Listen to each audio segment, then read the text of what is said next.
جی دو سوال ہے شیخ۔ جی بولیے۔ ایک سوال ہے جو یزید کا معنی ہوتا ہے زیادہ، زیادتی ہے نا شیخ، انکریز ہونا۔ جی ہاں، انکریز ہونا، اور جو زیادتی ہے، عربک میں جو نام ہے اس کا کیا معنی ہے شیخ؟ اس سے وہی معنی ہوتا اچھا، ہے۔ ایک ایک سوال تھا، سیکنڈ سوال تھا شیخ، ایکچولی ہم لوگ کو جاننے، مطلب اسپیشلی میرے پرسنلی میں بتاتا ہوں، مجھے کچھ چیز کا جانتے ہوئے بھی، جیسے کہ اس چیز عمل کرنے سے اچھا رہتا ہے، ایک ایگزامپل نمازوں کی پابندیاں، قرآن کی پابندیاں، ذکر و اذکار، پھر بھی ہم لوگ کبھی کبھی یہ کرتے ہیں، مطلب اس میں کوتاہی کرتے ہیں۔ تو جی ہاں، میرا سوال ہے کہ اگر اس وقت میں ایسا ہے، لیکن میرے جو عمر میں پھر سے ایک عمرہ کے موقع ملا، یا حج کے موقع ملا، یا ایک رمضان کے موقع ملا، ایسا اللہ تعالیٰ ہمیں موقع دیے، تو ہم اس کے بعد ہمارے زندگی میں تبدیلی ہونا چاہیے، اگر نہ ہوئے تو ہمارے دل کی کچھ کمزوری ہو سکتا ہے شیخ، ایسا کچھ ہے یا؟ دیکھیے ہوتا یہ ہے، حج اور عمرہ اپنی جگہ پر ایک عبادت بھی ہے، جس عبادت کو ہم کو ادا کرنا ہوتا ہے۔ اور ایک چیز لوگوں نے بڑی مشہور کر دی ہے کہ جیسے اب حج عمرے کا مطلب یہ ہو گیا کہ اب اس کے بعد آپ سے کوئی گناہ ہی نہیں ہوگا، تو ایسا نہیں۔ حج اور عمرہ کرنے کے بعد بھی آپ انسان ہی رہیں گے،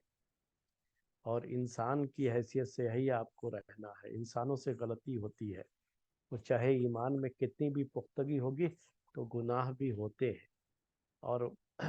بڑے پکے متقی جو ہوتے ہیں، پرہیزگار ہوتے ہیں، ان سے بھی گناہ ہوتے ہیں۔ اور یہ گناہ ہونا یہ انسانی فطرت ہے، ان سے چیزیں ہوں گی، صحابہ اکرام سے بھی گناہ ہوتے رہے۔ حج اور عمرے کے بعد وہ بڑی بڑی جو فضیلتیں حاصل ہوئیں، جو بڑی بڑی جنگوں میں آپ نے ان کو بڑی بشارتیں بھی دی، ان سب کے باوجود بھی ان سے بعد میں کچھ چیزیں ہوتی رہی ہیں، ہر ایک سے ہوتی رہی ہیں۔ تو یہ یاد رکھ لیجئے کہ جو یہ سوچ ہے نا کہ اس کے بعد ہم سے کوئی گناہ ہی نہیں ہوگا، تو یہ غلط سوچ ہے۔ میں ابھی پرسوں ہی کوئی صاحب مجھ سے سوال کر رہے تھے، مجھے یاد نہیں ہے تو تھوڑا، بل سوال یہ تھا کہ ایسا ہوتا ہے کہ جیسے ماں ہے، وہ عمرہ کرنا چاہتی ہے، حج کرنا چاہتی ہے، لیکن کوئی ساتھ جانے والا نہیں، بیٹا نہیں جا رہا ابھی، نہیں نہیں مجھے نہیں کرنا، پیسے ہیں لیکن نہیں کرنا، شوہر ہے، نہیں مجھے ابھی نہیں کرنا۔ وہ کیا ان کے ذہنوں میں ہے کہ اب حج اور عمرہ کر لینے کا مطلب یہ ہوگا کہ اب اس کے بعد ہم بالکل، ہم کو جیسے وہ ہمیشہ مسجد میں بیٹھ کر کے اور اللہ ویسے بن کے رہنا پڑے گا، ہماری زندگی بالکل بدل جائے گی، ہم جو ایک نارمل زندگی جی رہے تھے ایسے نہیں جی پائیں گے، تو اسی لیے بڑھاپے میں حج کریں گے، جس کے بعد ریٹائر جو زندگی ہوتی ہے نا، تو اللہ اللہ کرنے والوں کی، تو وہ اس، ابھی تو ہماری زندگی میں بہت کچھ ہے، ابھی تو ہم جوان ہیں، تو وہ جو سوچتے رہتے ہیں نا، تو یہ سب سوچ یہیں سے آئی ہے ہمارے اشرف بھائی،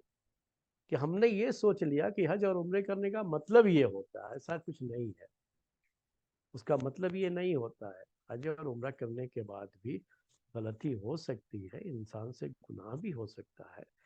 تو اس کی وجہ سے یہ نہیں کہا جائے گا کہ اس کا یہ حج یا اس کا یہ عمرہ صحیح نہیں رہا، یا اس کی زندگی میں تو کوئی تبدیلی نہیں آئی تو فائدہ کیا ہوا، یہ بات نہیں کہی جائے گی۔ ٹھیک ہے، بات سمجھ میں آ گئی؟ ہاں شیخ۔